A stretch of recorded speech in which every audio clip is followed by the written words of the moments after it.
Muito boa noite a todos. Aqui quem está falando é o Arthur Azevedo. Vocês devem estar estranhando, uma vez que quem costuma apresentar esse programa é o Adriano, mas hoje é o aniversário dele, então ele está envolvido com a sua família, com seus amigos lá em Goiânia, e nos pediu para substituí-lo aqui no programa de hoje, onde estaremos apresentando o tema, e daqui a pouco nós vamos ver quem apresentará esse tema para a gente, né? Caso vocês ainda não saibam o desafio do espiritismo diante da cultura materialista da pós-modernidade.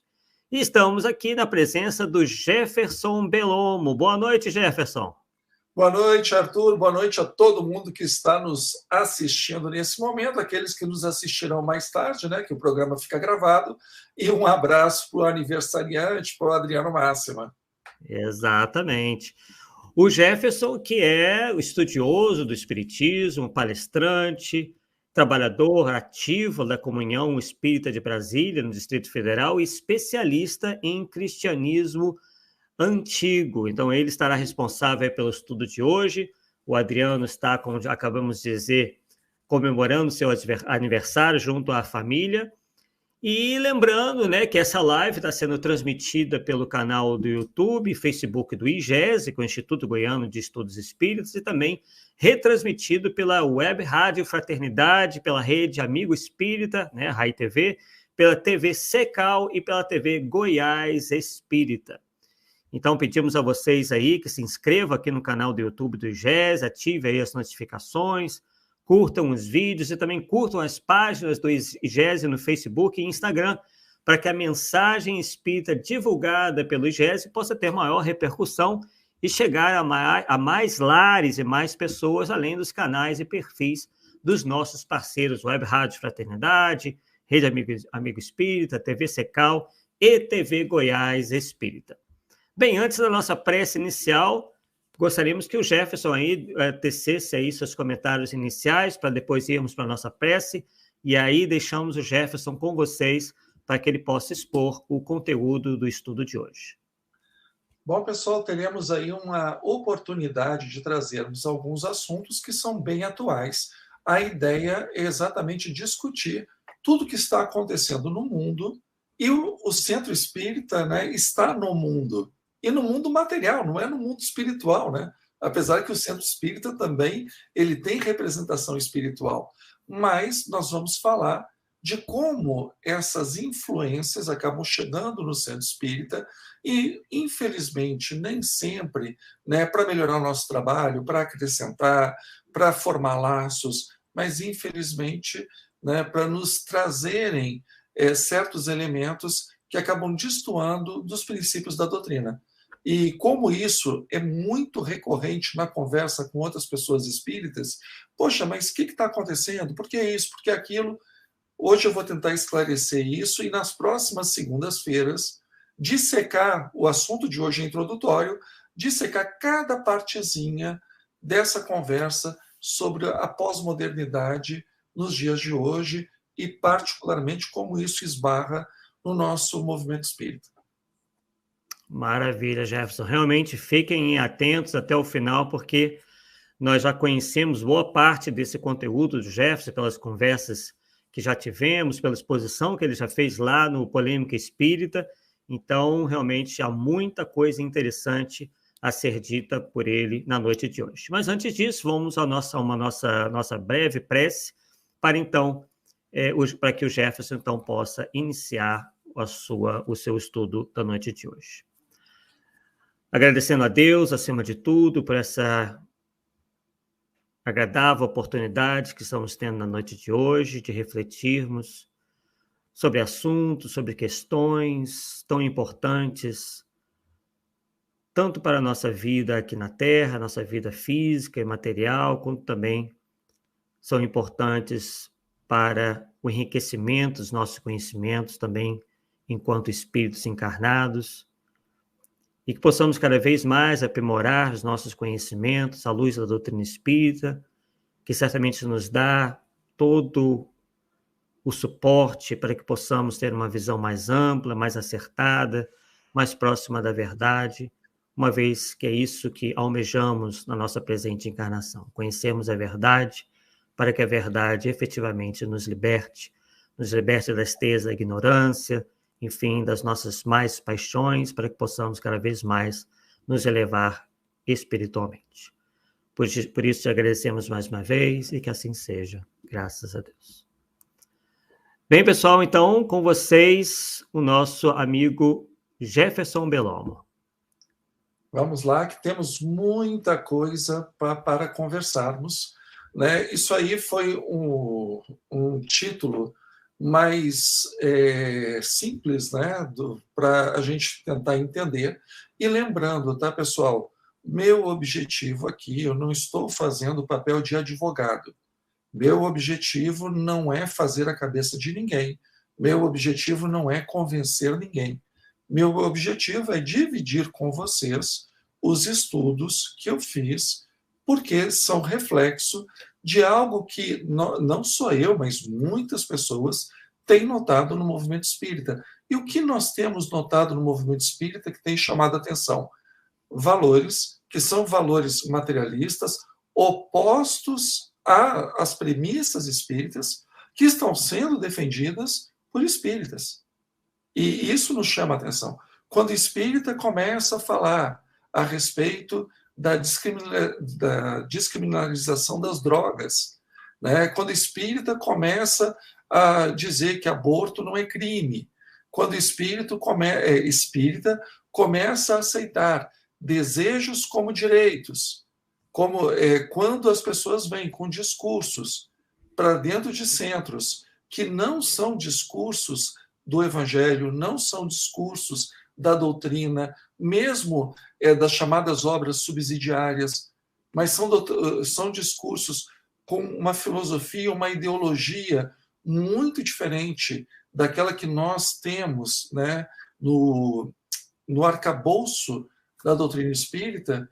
Isso vai nos chamando a atenção e a gente vai rastreando. Afinal de contas, como começa isso? Por que toma conta? E o pior, por que isso está sendo aceito, né, nos nossos centros espíritas? Então, a gente vai falar do desafio do espiritismo dentro dessa cultura materialista, que ela tem nome e sobrenome. Se chama pós-modernidade. Vamos lá?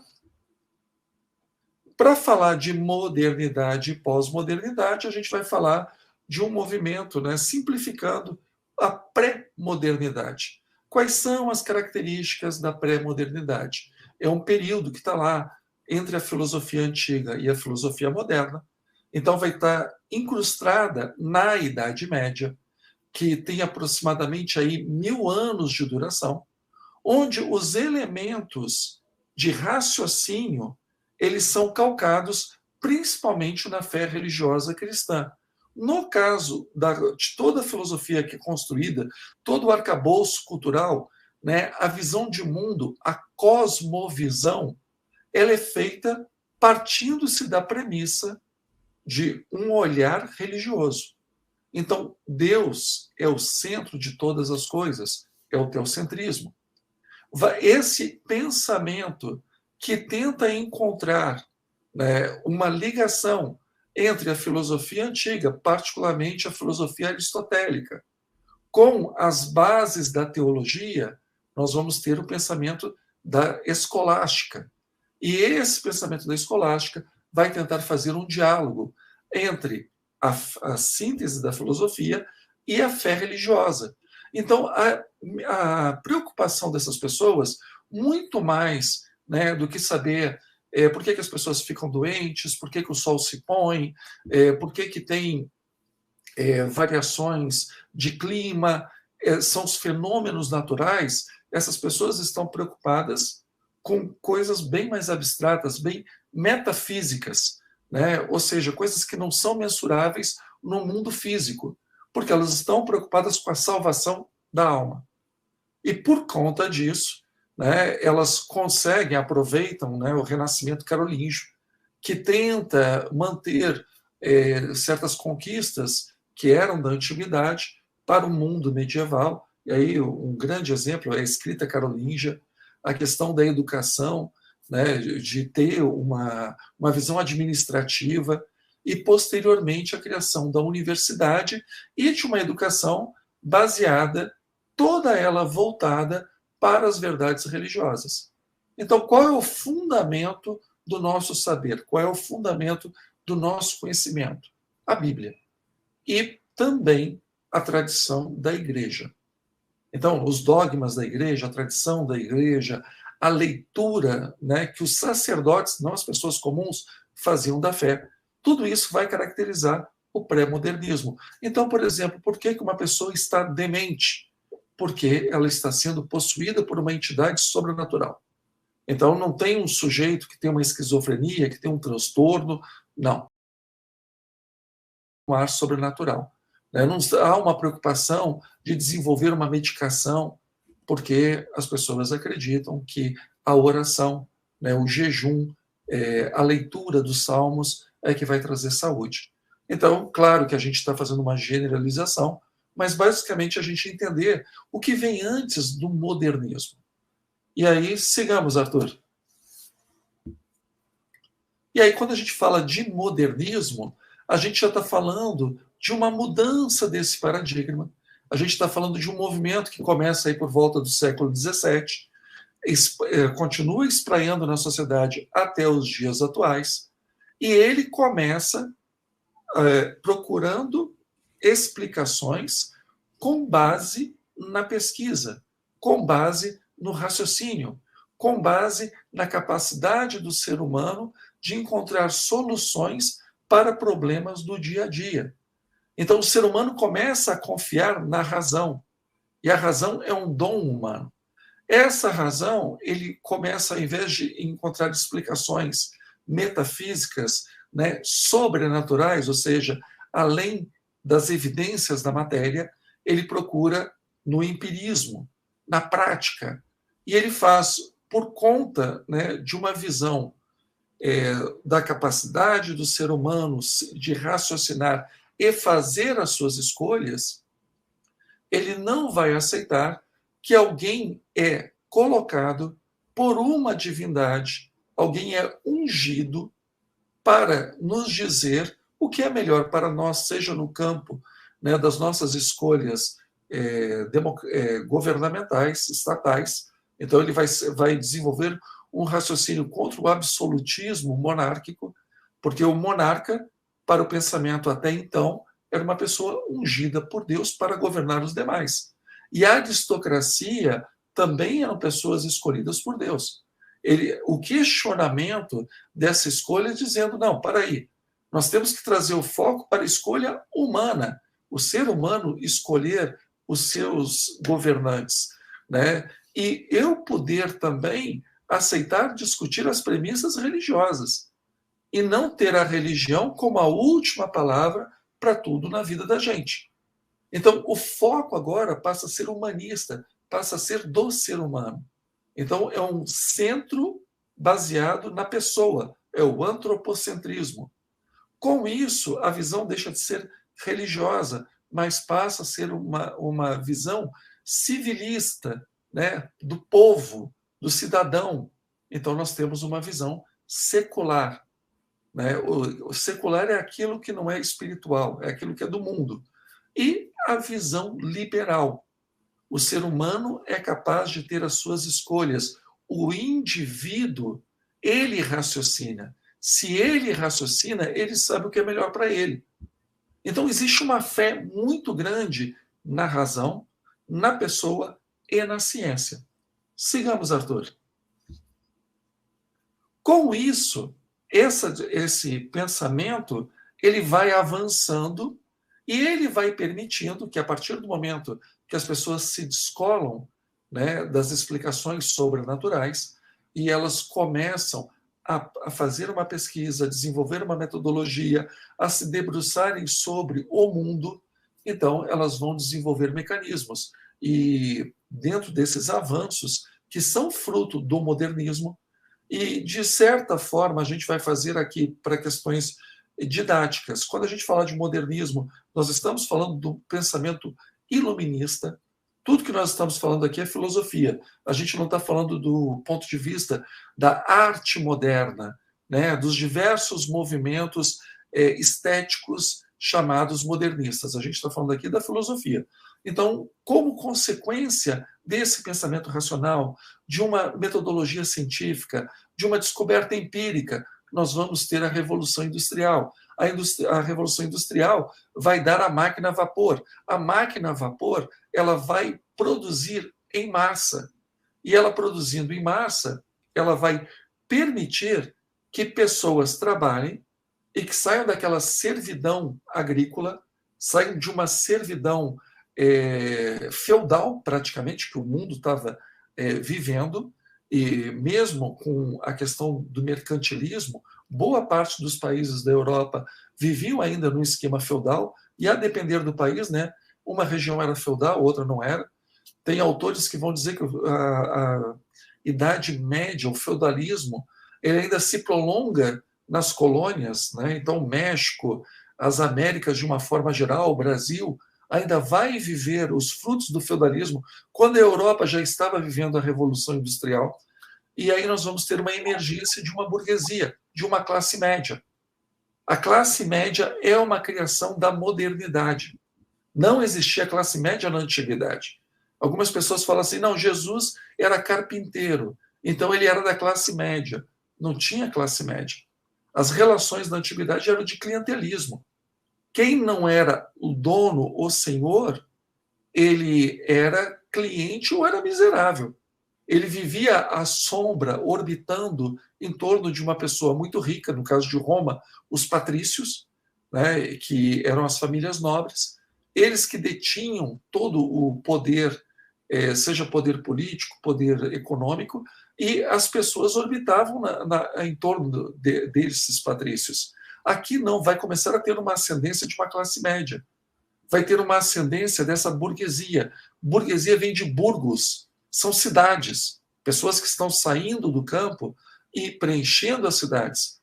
Que quando a gente vê, né, com a queda de Roma, as cidades se esvaziam, porque há uma tributação muito alta, há uma violência muito grande, não tem uma presença estatal, e elas se refugiam naquilo que teria sido as vilas romanas, né?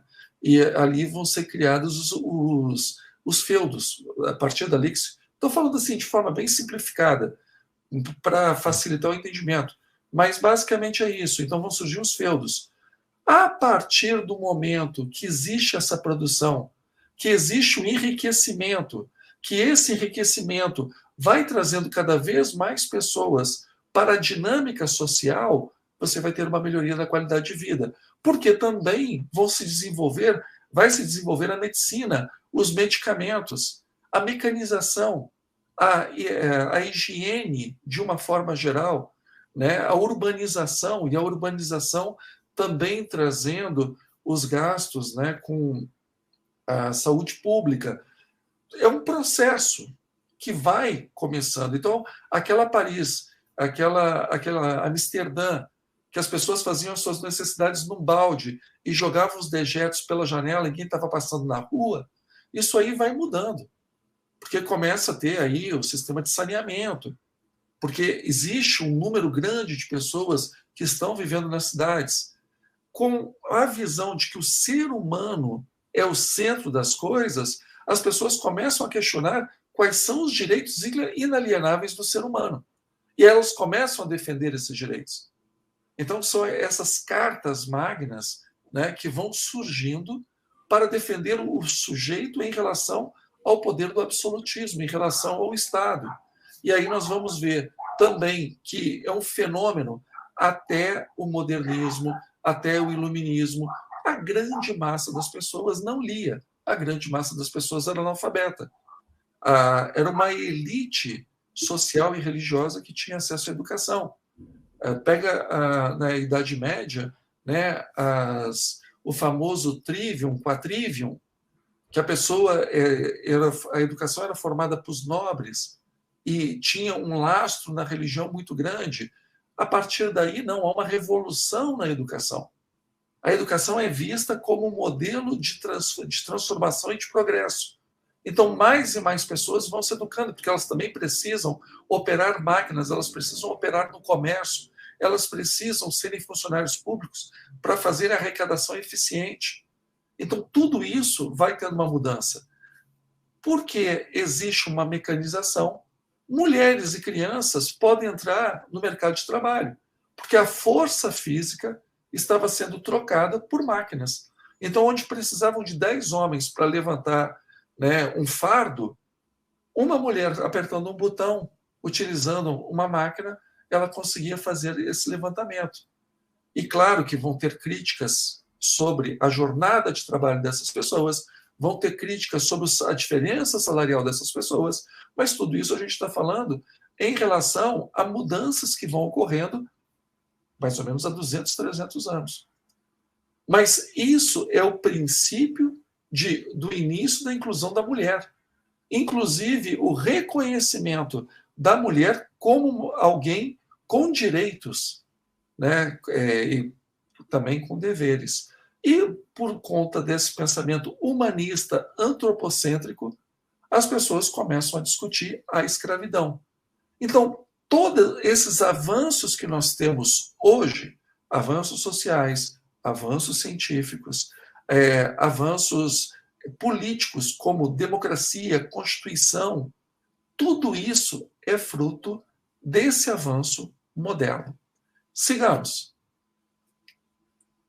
Kardec, ele vive, né, e ele produz dentro desse movimento modernista. Kardec é fruto do iluminismo.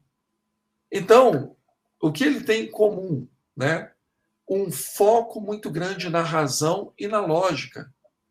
Por isso que Kardec fala da fé raciocinada.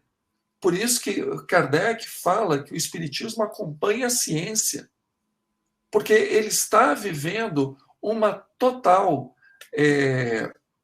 submissão do ser humano à sua capacidade de escolha, de livre-arbítrio, à sua capacidade de raciocínio. Kardec é uma pessoa profundamente confiante na capacidade do ser humano escolher, de pensar e fazer as suas escolhas.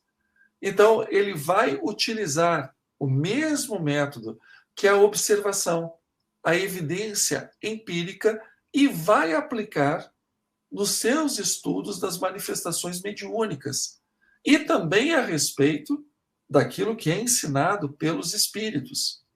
Por isso que a universalidade do ensino dos espíritos, a moral evangélica,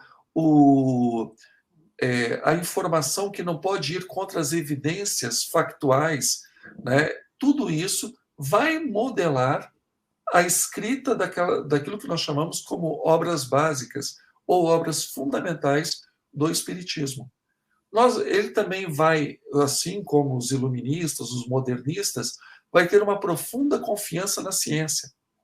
Kardec está vivendo um momento do telégrafo, um momento da máquina a vapor, um momento de descobrir as utilidades da eletricidade, que as pessoas já não andavam mais de carroça, mas andavam de trens, que as pessoas conseguiam, numa embarcação, ir de um continente para o outro, sem depender de ventos.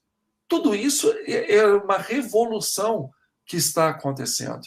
Então, existe uma grande confiança na ciência. Assim como Kardec, aliás, assim como os modernistas, Kardec também ele olha e acredita no progresso e na perfectibilidade da raça humana. Porque tudo caminha para uma situação melhor. A questão também da capacidade do ser humano de escolher.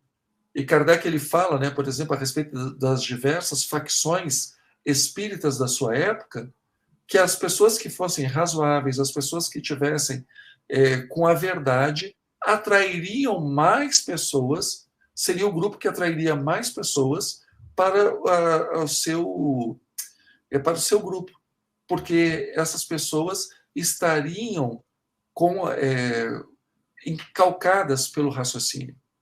Então, Kardec confiava que isso era uma medida. E também a educação e a instrução. Kardec, como um bom pedagogo, ele apostava na educação e na instrução, aí não só a instrução acadêmica, mas a instrução moral, a educação moral, inclusive para resolver problemas sociais. E aí ele também tinha as suas divergências em relação ao iluminismo. Então vai ter por exemplo, o enfoque de Kardec é a questão espiritual. O enfoque dos iluministas é o materialismo. Kardec, ele olha para a realidade espiritual, para a realidade como um todo, e enxerga uma realidade espiritual. As pessoas das ciências, né, daquela época, elas se circunscreviam às ciências da natureza. Então, astronomia, arqueologia, biologia, física, química, Kardec ia além. Ele tentava encontrar, né, elementos nas manifestações mediúnicas que pudessem ser estudados e corroborados por uma visão científica. Então, ele criou uma metodologia que a gente encontra no Livro dos Médiuns. Então, se as pessoas daquela época estavam tendendo a achar de um Deus deísta, um Deus que é um relojoeiro, que deu corda no universo e depois foi embora, Kardec acreditava na transcendência, nos espíritos em Deus que continua cuidando da nossa vida, continua atuando e interagindo conosco. Se para também os iluministas, né, eles acreditavam somente no livre-arbítrio, Kardec ele trazia para o livre-arbítrio também um outro fator, que é a questão da lei de causa e efeito, que afinal de contas há a reencarnação. E para que haja justiça divina, aquilo que a gente faz, a gente tem que ser responsável. Então tem a lei de causa e efeito. E, por último, a evolução social seria consequência da evolução moral e intelectual da humanidade. Já os iluministas, eles eram revolucionários. Eles achavam que tinham que implementar um regime à força. Então, essas eram as diferenças, né, entre as semelhanças e as diferenças, porque Kardec é um homem do século XIX. Quando a gente fala que Allan Kardec era pedagogo francês que viveu em meados do século XIX, nós não podemos esquecer dessas qualificações para nós pensarmos Kardec escrevendo sobre o Espiritismo. Kardec não era um balão flutuando fora da sociedade onde ele estava imerso. Do mesmo jeito, Bezerra de Menezes, do mesmo jeito, Chico Xavier, e nós. Nós estamos inseridos no nosso momento social. Mas isso não tira a capacidade que essas pessoas geniais tinham de enxergar além, pessoas visionárias, além daquele momento que elas estavam vivendo. Sigamos. E aí, existe uma reação ao modernismo. Porque o modernismo ele é visto como fruto desse iluminismo francês e inglês, né, que a gente pensa sempre no iluminismo na França, mas, na verdade, ele nasce, ou melhor, ele se consolida principalmente na Grã-Bretanha. E ele vai gerar uma reação de pessoas que vão dizer, alto lá. E a sociedade? Como é que fica? Porque você está pregando o individualismo. E qual o papel da religião se nós tirarmos o sagrado? E como fica a tradição das diversas gerações que nos dão o senso de nação? E daí que vem o nacionalismo. Tudo isso vem principalmente da escola alemã. Eu estou cometendo um anacronismo, né? Porque não existia Alemanha nessa época. A gente vai ter aí diversos, quase uma situação de feudo, além do Sacro Império Romano Germânico, e também nós vamos ver uma resistência, porque como a Revolução Francesa, a independência americana, as guerras napoleônicas, todas elas são associadas a esse vapor de modernidade, principalmente os filósofos alemães, mas não só os alemães, todos eles, engraçado, que vão seguir um francês, que é Rousseau, né? O Kant, ele um dos maiores pensadores da filosofia, era um sujeito que se deleitava em ler Rousseau, eles vão tentar fazer uma crítica a esse modernismo, baseado principalmente na religião, no sentimento nacional, né, e na ordem social. Eles vão ter uma preocupação muito grande. E entre esses diversos filósofos, que por causa do tempo não vou dar para falar o que cada um disse, né, eu estou citando aqui o Kant, o Rousseau, o Hegel, o Herder. O Herder, por exemplo, ele preocupado que a cultura alemã, que a tradição alemã fosse atropelada por valores estrangeiros da França e da Inglaterra, ele vai dizer o seguinte, que não tem cultura melhor ou pior. Que cada cultura tem o seu valor. E que cada um fique no seu quadrado. Vocês já ouviram isso? Não tem cultura melhor ou pior? Que tudo é relativo? Da onde que vem isso? Da defesa desses postulados da nacionalidade emergente alemã. Que apesar de não ser ainda um país, existia uma nação, né? Diversos povos com a mesma cultura, com uma cultura comum, que era a cultura germânica. Então, nós vamos ver o Schleiermacher, o Hegel, o Schopenhauer, um dinamarquês, que é o Kierkegaard, o Nietzsche, que é a expressão do niilismo, e o Heidegger, já mais na metade do século XX. Todos eles preocupados com essas novidades que geraram quedas de monarquias, que geraram guerras fratricidas, que mudou completamente o peso que os dogmas e as instituições religiosas tinham na Europa até então. Sigamos, amigo Adriano. E aí, qual é o legado filosófico dessas críticas? Que a razão é impotente para conhecer a realidade. E aí, Kant ele vai bater muito nisso. E aí tem aquela chamada revolução copernicana, né, de Kant, que ele vai dizer que o entendimento não pode partir daquilo que você acha do objeto, mas daquilo do sujeito olhando para o objeto. Então, sai do objeto e passa para o sujeito.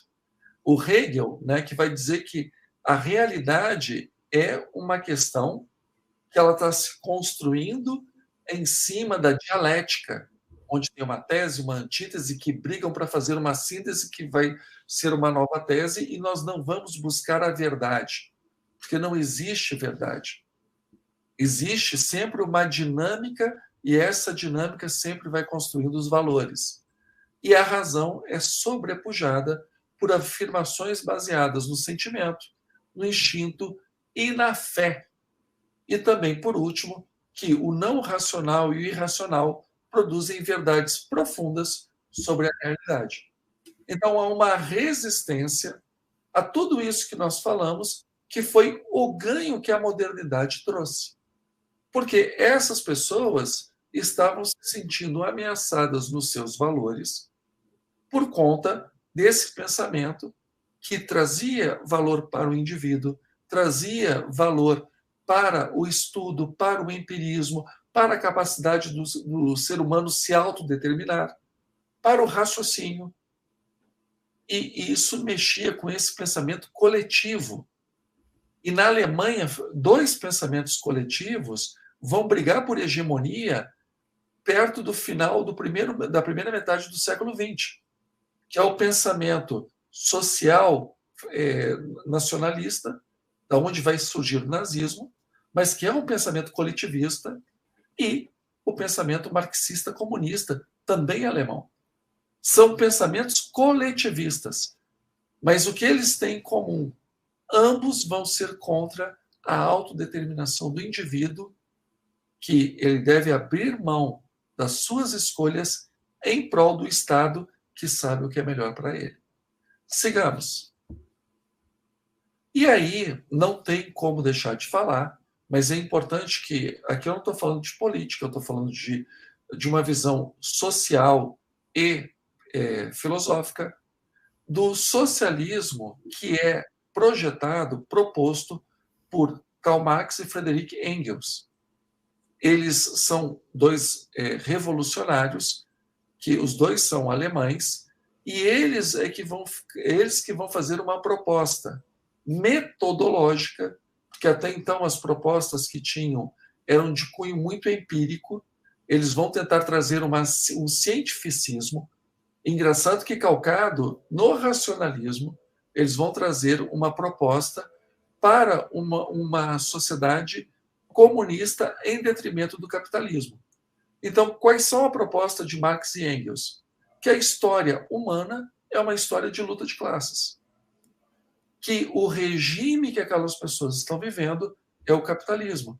E o capitalismo, ele é, por natureza, um regime predatório, onde vai sempre haver uma dinâmica entre opressor, capitalista, e oprimido. O socialismo, por sua vez, ele se baseia na solidariedade. Então, para Marx e Engels, uma vez implementado o socialismo, você vai ter uma sociedade mais justa, então mais igual, baseada, né, como ele diz no programa de Gotha, a cada um segundo as suas necessidades, a cada um segundo a sua... como é que ele fala? As suas necessidades e as suas capacidades. Então, ele vai ver por aí, então ele acha que isso vai gerar uma sociedade onde, se apropriando dos meios de produção, não vai haver mais opressores e oprimidos, portanto, vai ser uma sociedade pacífica, uma vez implementado o comunismo. E a revolução, ela vai ser necessária para derrubar o capitalismo. Exatamente porque vai chegar num ponto que o rico vai ficar tão rico, o pobre vai ficar tão pobre, que só uma revolução, a tomada de poder na base da violência, é que vai permitir a implementação do socialismo como um meio depois de chegar ao comunismo, que seria uma sociedade completamente igual e sem Estado. O socialismo seria o meio do caminho entre o capitalismo e a sociedade comunista. Então, na visão de Marx, como haverá uma luta de classes, e essa luta de classes ela vai acontecer porque o rico vai ficar mais rico e o pobre mais pobre, então vai ter um socialismo que será inevitável. Sigamos. Contudo, o que aconteceu? O socialismo ele fracassou, porque onde foi implementado o socialismo, do ponto de vista econômico, não se produziu prosperidade. Ao contrário, teve um fracasso econômico e a população foi penalizada. E por que isso aconteceu todas as vezes que foi implementado? Porque onde você, independente daquilo que você faz, você recebe igual a todo mundo, você fica sem incentivo de produzir e fazer algo diferente para ser percebido de forma diferente. Porque não é só o que você produz, é o seu produto ser diferenciado. E o seu produto sendo diferenciado, ele tem mais valor. Na visão marxista, não. O valor está no trabalho. E como eu posso trabalhar muito, mas o meu trabalho para as pessoas não gera interesse. Então, não há uma ideia de escassez para o valor do meu produto subir. Então, eu posso produzir muito e as pessoas não estarem interessadas naquilo.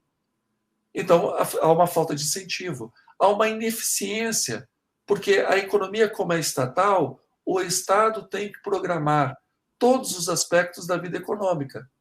Como um burocrata não vai conseguir fazer isso, quem consegue fazer isso é o próprio dinamismo do mercado, é aquilo que Adam Smith vai falar a respeito da mão invisível do mercado, aí vai gerar uma ineficiência. Juntamente com o planejamento, você vai ter um excesso de regulamentação e de controle. Com isso, você engessa a atividade econômica. As pessoas vão ter medo, principalmente o capital estrangeiro, vai ter medo de investir nesses locais, porque não existe transparência, não existe incentivo, você vai perder qualificação de mão de obra, porque as pessoas não vão se sentir motivadas. Então, isso acabou gerando um fracasso econômico do modelo socialista. Sigamos, Arthur. E também vai haver um fracasso moral. Lembrem-se que na visão Marx e Engels, o socialismo, o comunismo, é moralmente superior ao capitalismo. Porque ele parte do princípio que existe uma igualdade. O problema é que quando toda a proposta de se implementar um regime dessa natureza é uma proposta revolucionária. Sendo uma proposta revolucionária, pessoas que não se agradarem terão que ser perseguidas e eventualmente presas e executadas. E, além disso, quando existe um controle central da economia, você também gera pobreza, por causa do slide anterior. O medo da contra-revolução e de um julgamento dessas pessoas também vai gerar um aperto nos direitos e garantias fundamentais. Então não vai ter democracia e vai ter um culto, vai gerar um culto a personalidades. Porque as pessoas, vão olhar o Estado como o grande irmão, do 1984, do George Orwell. E aí não vai dar outra. Todos os países que tentaram fazer isso geraram mortes, como a Revolução Comunista, que aproximadamente a Revolução Bolchevique teve 20 milhões de mortos, a ditadura de Stalin, mais 20 milhões de pessoas. Pessoas que foram presas, pessoas que foram exiladas, pessoas que foram levadas para campos de concentração, os gulags, pessoas que morreram de fome, como foi o Holodomor, lá na Ucrânia.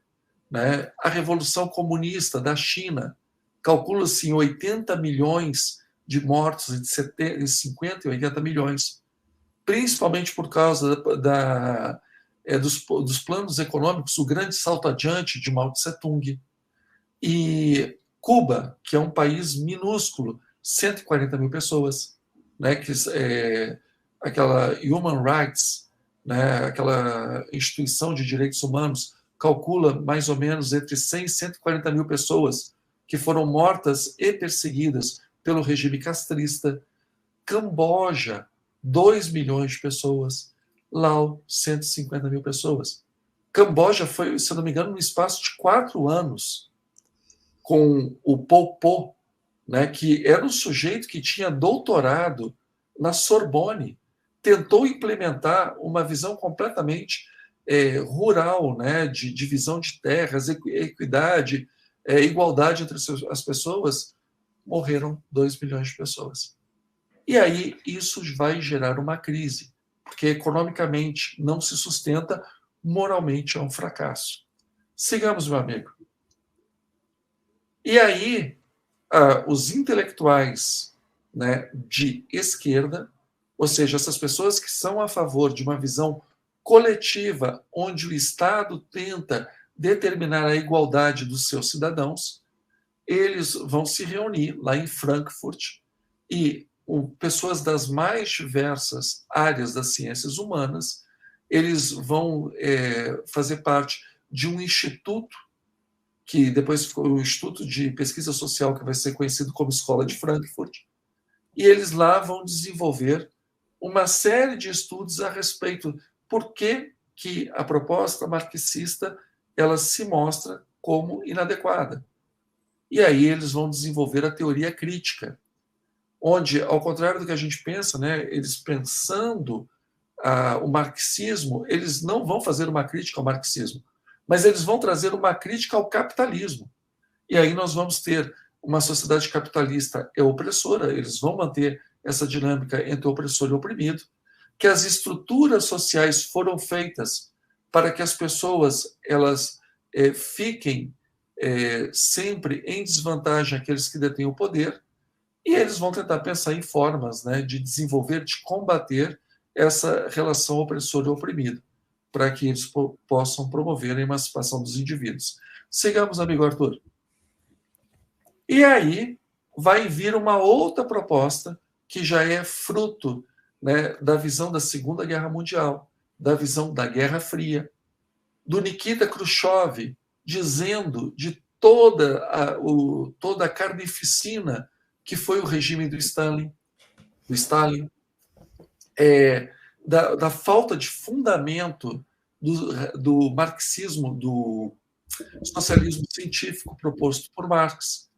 Então, um grupo de intelectuais, né, que a gente vai ter aí o Michel Foucault, o Rorty, o Derrida, eles vão fazer um movimento chamado de pré-modernismo, onde eles vão recuperar aquelas críticas feitas por filósofos de séculos anteriores à modernidade. Então, basicamente é o seguinte: não existe verdade objetiva e universal, porque cada pessoa ou cada grupo vai ter a sua experiência, e essa experiência não é universal. E a razão é utilizada como instrumento de alienação das pessoas. Então, toda a sociedade, né, ela é moldada por uma estrutura de poder invisível que tenta conduzir as pessoas. Então, como cada pessoa pertence a um grupo e a sua história está vinculada a esse grupo, ela não consegue entender a verdade que é de outro grupo. Ela só consegue entender a verdade dela. Então, a pessoa vai ser dividida em grupos. Então, por isso que o branco não vai conseguir entender a opressão do que é ser negro. O homem não vai conseguir entender quais são os problemas do mundo feminino. O hétero ou o cis não vão entender, né, qual o problema, quais são as dificuldades, quais são as ameaças vividas pelo grupo LGBT, pelo grupo trans. Então, ele vai dividir não mais entre patrões e empregados, burgueses e proletariado, mas ele vai dividir entre pequenos grupos, e esses grupos vai ser dado voz, porque toda a sociedade é calcada para oprimir esses grupos. E aí cada grupo vai receber a sua teoria crítica, e ele vai tentar lutar contra um esquema de patriarcado, contra um esquema de supremacia branca, e por aí vai, né? E aí o que vale não é os números, não são os dados, não é a estatística, não é a experiência. O que vale é como eu me sinto. Então, se eu me sinto ultrajado, o ultraje aconteceu. Se eu me sinto espoliado, o espólio aconteceu. Independente de, objetivamente, a ofensa ter sido feita ou não. O que vale é como eu me sinto. Lembram-se lá do que eu falei dos filósofos alemães, né, que vão abrir mão da sua racionalidade para a questão do sentimento, da intuição? Aqui eles vão levar isso a sério e vão colocar como uma praxis, né? E aí eles vão também dar uma ênfase no discurso em relação à lógica. Não é duas pessoas não discutem para procurar a verdade. Duas pessoas discutem para ver qual delas vai ter poder sobre a outra. Quem vai ganhar nesse jogo? Sigamos, amigo Arthur. E aí, qual é a afirmação deles? Que o Ocidente é estruturalmente racista, sendo que é no Ocidente que nasce todos os movimentos de liberdades sociais, né, de direitos civis. É graças ao pensamento ocidental, aos valores modernistas, aos valores liberais, que se combate a escravidão e o racismo. Mas eles vão dizer que isso não importa, abrindo mão do conhecimento de outras culturas, onde tem escravidão até hoje, onde existe racismo, sim, na sociedade, e muitas vezes racismo legalizado. Eles vão dizer que o Ocidente é que é o problema, que a diferença entre os sexos ocorre na sociedade ocidental, sendo que todos os direitos conquistados pelas mulheres foi na sociedade ocidental graças ao pensamento modernista, graças ao enfoque no ser humano, né? E aí, os pobres são sempre oprimidos pelos ricos, então o pobre não tem responsabilidade pela sua pobreza, porque ele é um resultado da sua opressão. Então não existe escolhas que a pessoa faz. E aí eles criam o discurso dos grupos minoritários, que não são minorias, porque, ao contrário, em termos numéricos, são maioria, mas como essa maioria não acessa o poder, eles vão dizer que esses grupos são grupos minoritários. é uma maioria numérica, mas é uma maioria numérica que não consegue se impor para a tomada de poder. E toda forma de cultura, ela é um campo de batalha. Então, a literatura, eu sempre vou me abstrair da obra para tentar entender as motivações do autor, porque o autor pode estar tentando me oprimir. Então, eu vou tentar fazer a cultura do cancelamento de acordo com o filme, de acordo com o livro, né? O direito não vai ser mais a busca da verdade, né, aplicada com a aplicação das leis.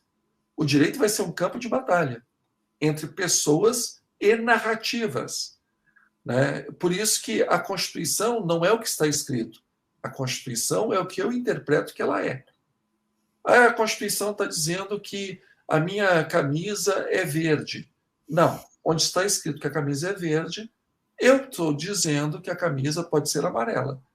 E aí permite, porque eu não tem realidade objetiva, não tem uma verdade imposta, tudo é relativo, então eu posso usar o campo de batalha. Mesmo para a medicina, mesmo para a biologia, eu posso fazer isso. Então, o nascimento não é o ser humano não surge com a fecundação do espermatozoide com óvulo quando começa a multiplicação celular. Ele surge com 1 semana, 12 semanas, 14 semanas, 26 semanas, tantos meses, porque o que vale é o discurso. E as vozes, não há diálogo, porque eles focam na disputa de forças. As vozes discordantes devem ser canceladas, porque a linguagem ela é a arma do ativista, e o foco é na inclusão e não na capacidade.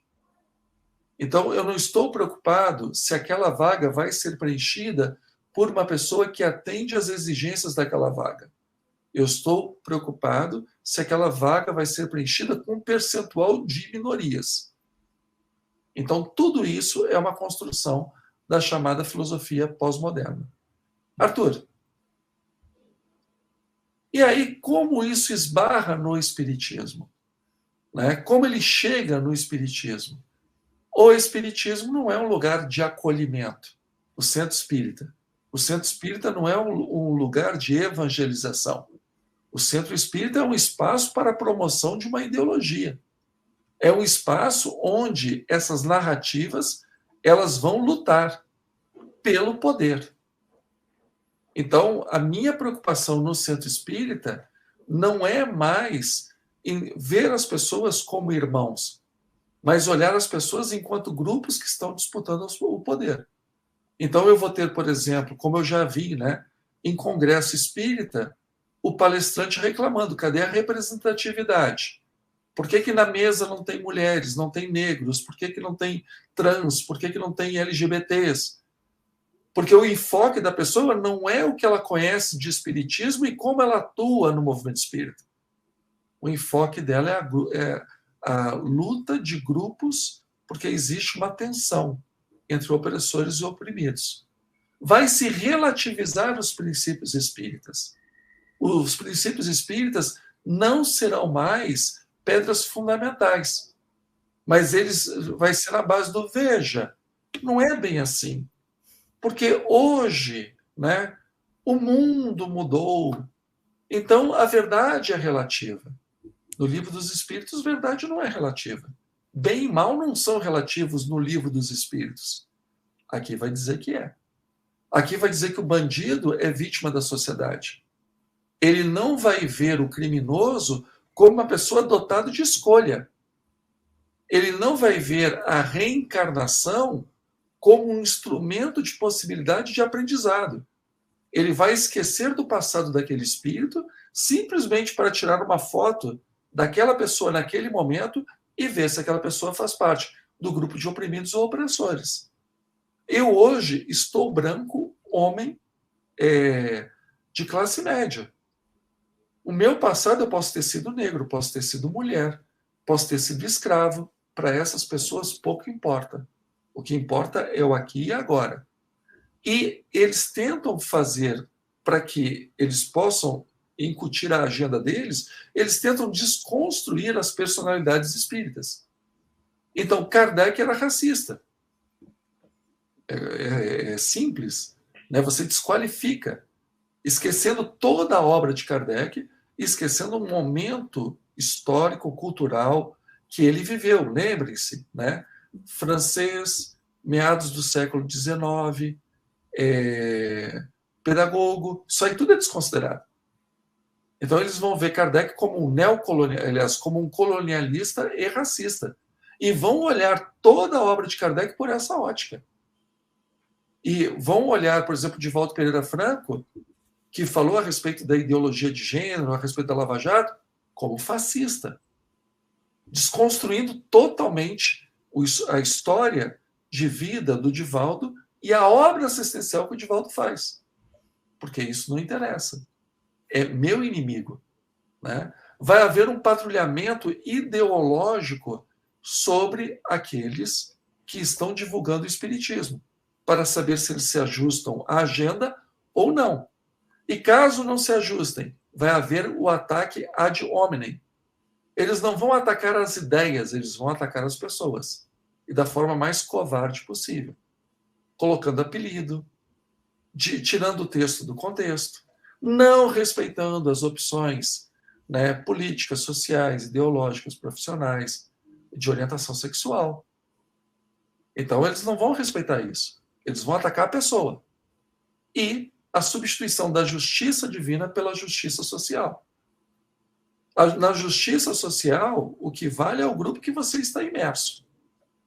Então, é que nem o ministro Barroso do Supremo Tribunal Federal, que foi julgar um vereador de Santa Catarina, um vereador de Curitiba, que perdeu o seu mandato, porque entrou numa missa católica, ele interrompeu o culto para fazer uma manifestação política, a Câmara dos Vereadores cassou o mandato dele, a discussão para no Supremo e o ministro Barroso fala assim, já existem poucos representantes de pessoas negras na política, por isso que nós não podemos cassar o mandato dessa pessoa.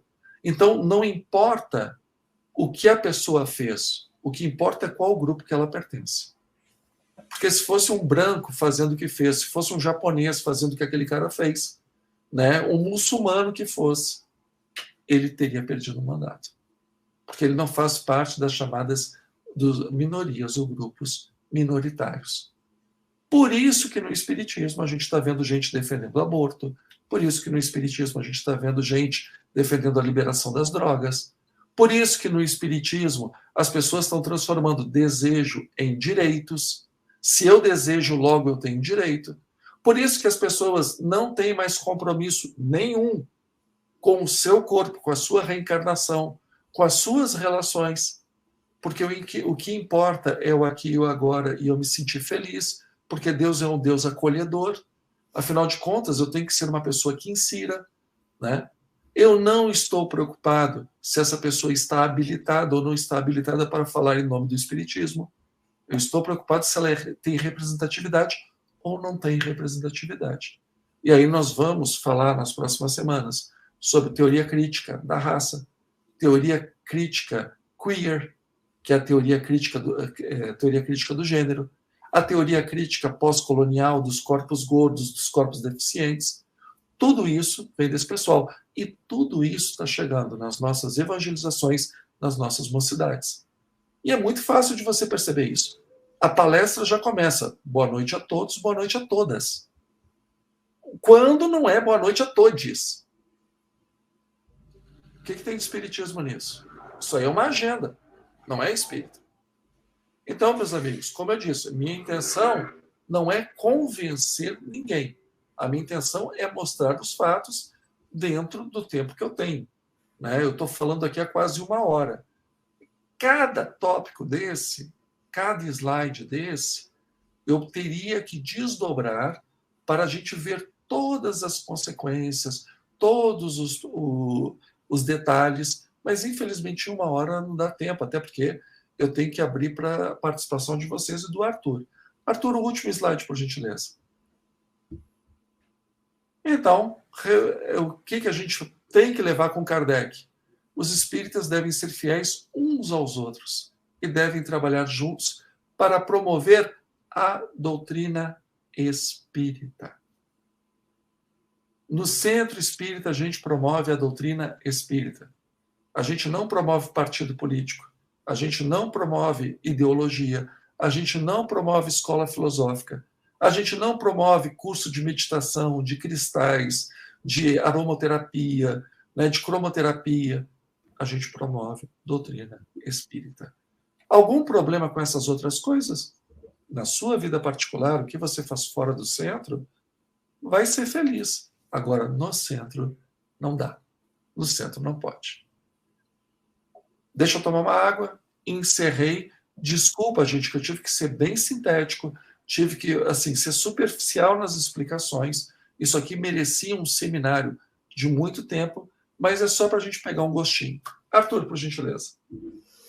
Muito bom, realmente muito bom. Jefferson, os esclarecimentos, nos fazendo aí realmente pensar e repensar uma série de coisas, né, para as nossas vidas, os nossos valores e, obviamente, também aquilo que anda sendo feito e dito e propagado dentro das casas espíritas, o que é realmente muito, mas muito preocupante.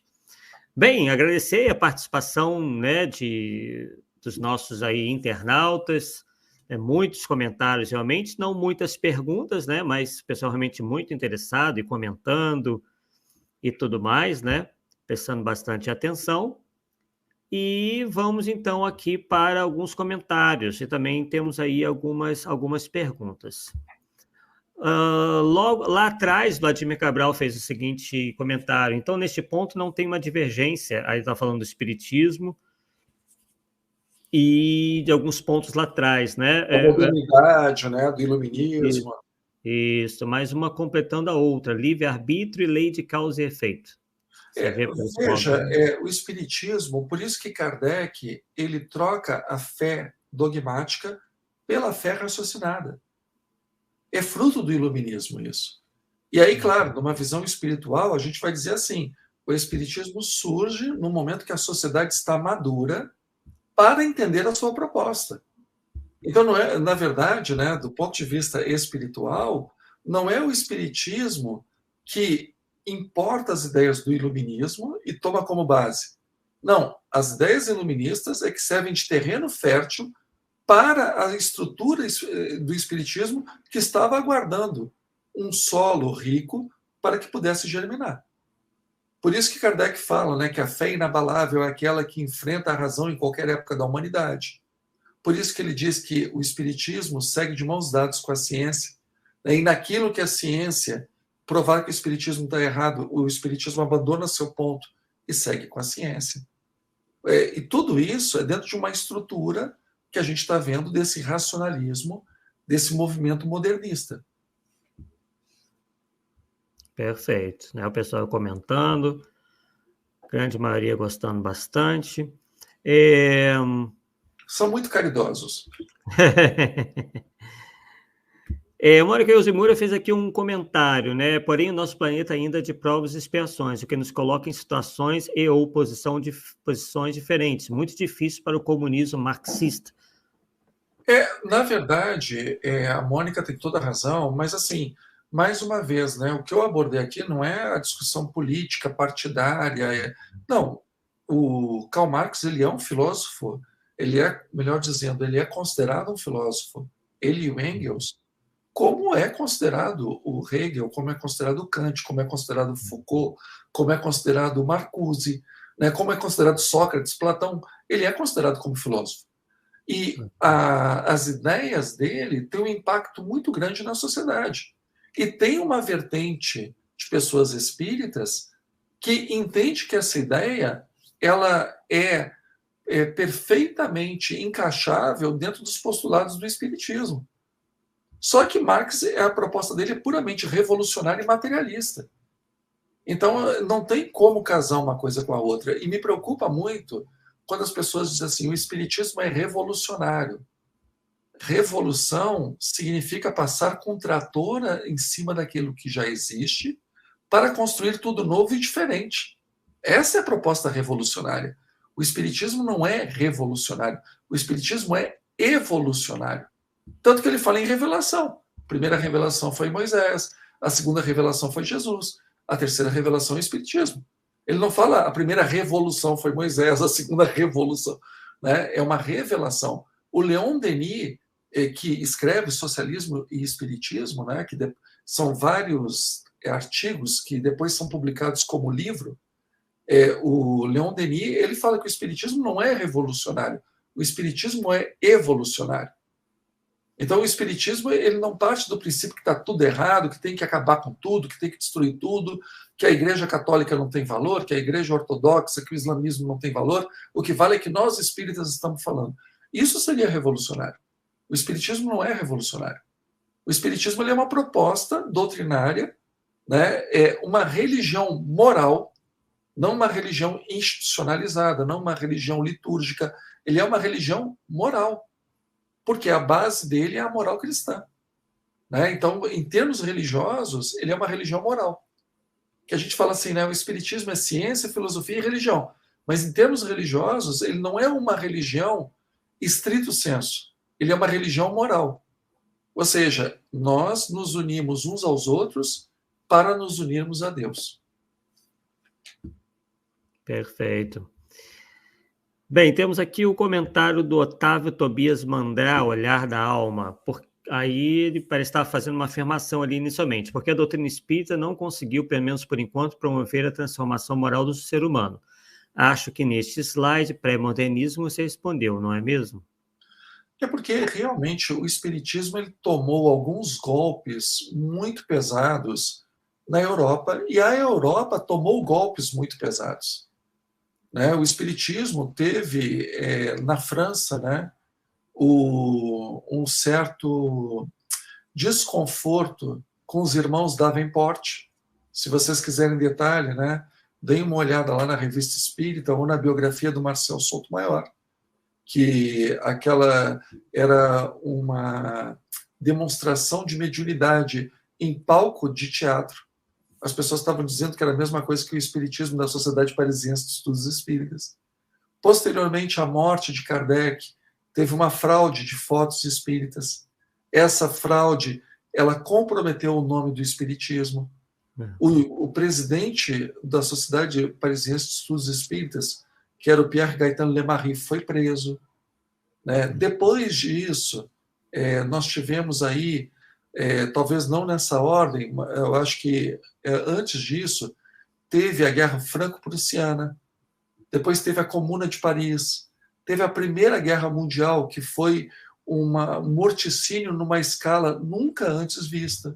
Depois teve a Segunda Guerra Mundial.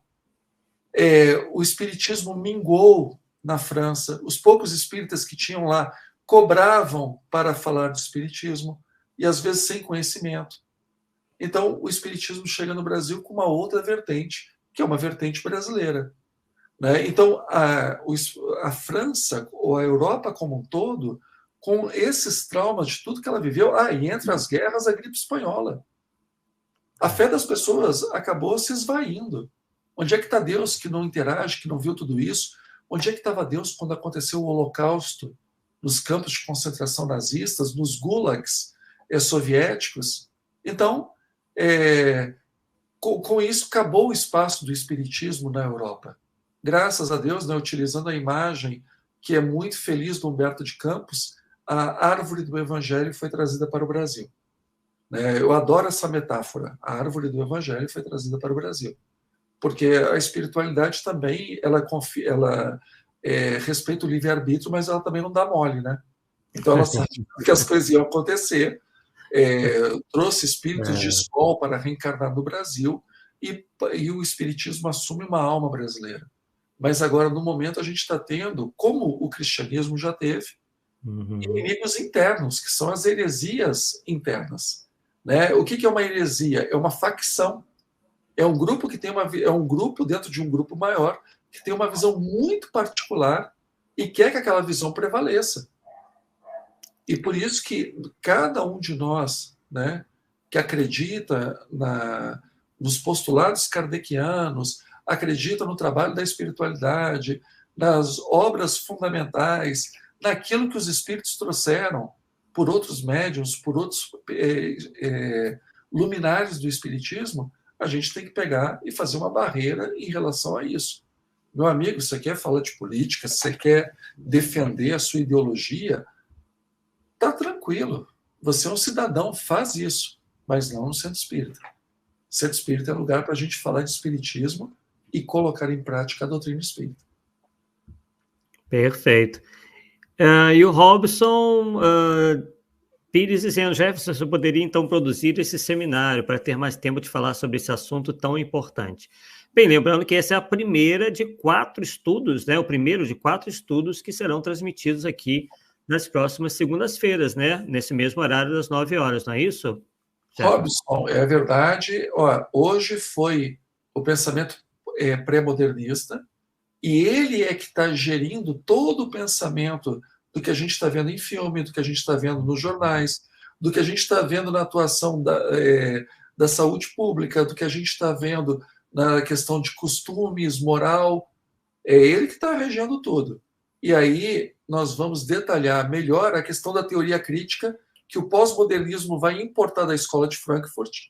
E no nosso próximo encontro, nós vamos falar do tal do racismo. O que é racismo, ou melhor dizendo, o que era racismo, e o que passou a ser o racismo. Que, de repente, todo mundo é racista sem saber, né?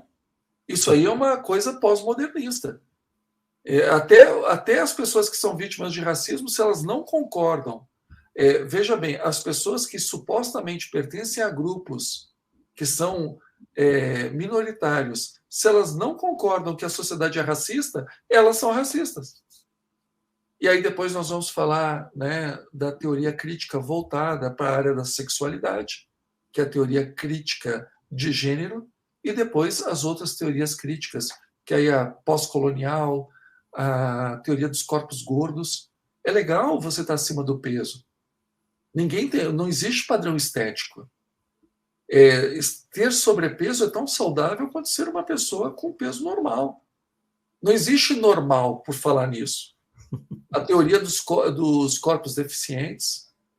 Não, o surdo não tem que usar aparelho auditivo. Ele tem que ter orgulho da sua surdez. Então a gente vai falar sobre tudo isso. Mas eu tenho conversado com o Adriano da gente produzir isso que eu estou falando aqui para vocês num seminário aí em Goiânia, transmitido pela internet, que aí a gente passa um dia inteiro, claro, né, em vários módulos, para que a gente possa pegar e aprofundar isso, porque é um assunto complexo, vasto, não é pouca coisa e merece um estudo bem dedicado. Sem dúvida, muito extenso, realmente. O Jefferson se esforçou bastante, a gente pode ver em resumir aí, né, nesse encadeamento aí das ideias, para que realmente pudesse fazer isso tudo mais compreensível em pouco tempo, né? Bem, então chegamos aqui ao final das perguntas, dos comentários, enfim, agradecendo aí ao Jefferson mais uma vez por esse estudo e convidando a todos para que estejam aqui de volta no canal do IGESE, né, na próxima segunda-feira, às 9 horas, em que o Jefferson dará continuidade a esse, né, estudo aí que ele está fazendo. E seguindo aqui a minha pauta, né, a pedido do Adriano, a gente pede a vocês que se inscrevam aí no canal do YouTube do IGESE, né, que ativem aí as notificações, curtam os vídeos e também curtam as páginas do IGESE no Facebook e Instagram, para que a mensagem espírita divulgada pelo IGESE possa ter maior repercussão e chegar a mais lares e a mais pessoas, além dos canais e perfis dos nossos parceiros, Web Rádio Fraternidade, Rede Amigo Espírita e TV Goiás Espírita. Então, aí, realmente agradecemos aí a presença de todos, aguardamos vocês na próxima segunda-feira, nesse mesmo horário, e passamos agora a palavra ao Jefferson para suas considerações finais. Obrigado, Arthur. Obrigado a todos aqueles que, né, com muita paciência, com muita caridade, nos ouviram até agora. Reitero, a minha intenção não é convencer ninguém de nada. A minha intenção é dividir o meu estudo com vocês, né? E aí cada um que pense, veja, né, a aplicabilidade ou não, se está acontecendo ou não, essas coisas que estão sendo faladas. Semana que vem, mesmo bate-horário, mesmo bate-local, aí nós vamos falar sobre a teoria crítica de raça e também como isso impacta no nosso movimento espírita brasileiro. Um abraço para todos, uma ótima noite. Perfeito, né? Lembrando aí, como o Robson acabou de dizer, que esse vídeo vai ficar gravado, né, como de costume, para que vocês aí assistam de novo, se perderam algum trecho, e possam aí também compartilhar com outros confrades espíritas que vocês vejam, possam se interessar aí pelo conteúdo do estudo de hoje. Bem, então, para finalizarmos, vamos pedir, como de costume, ao Jefferson que faça a nossa prece de encerramento da noite de hoje. Tá ótimo. Convido a todos a fecharmos os nossos olhos para que possamos nos concentrar nesse local, nesse momento.